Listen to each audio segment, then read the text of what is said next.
vsi nekako poznamo to besedilo pri nagradnih igrah, nakup ni pogoj za sodelovanje.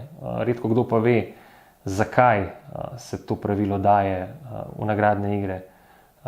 Zakon o varstvu konkurence ima eno določbo, da se šteje za dejanje nelojalne konkurence, ki je pač prepovedano, če podjetje spodbuja prodajo z nagradnimi igrami, v katerih obljublja nagrade, ki so občutno več vredne kot pa tisti produkt, ki je pogoj za to, da lahko v njej sodeluješ. Se pravi, če z nakupom časopisa lahko v nagradni igri zadanem hišo, je to občutno nesorazmerje in je to pač nelojalna konkurenca, ki je prepovedana, za katero lahko podjetje doleti globa najmanj 12.500 evrov.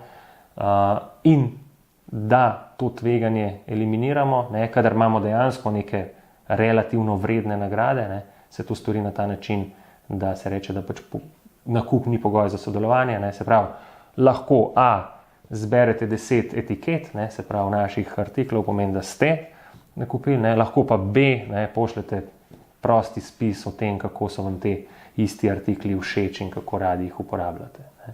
Zdaj, pametno podjetje je seveda to opcijo B naredili dosti neprivlačno, zato da bo pač čim več potrošnikov izbralo opcijo A, ampak na ta način se nekako izognemo temu tveganju, da bi ta naša nagradna igra bila razglašena za nedovoljeno in prepovedano.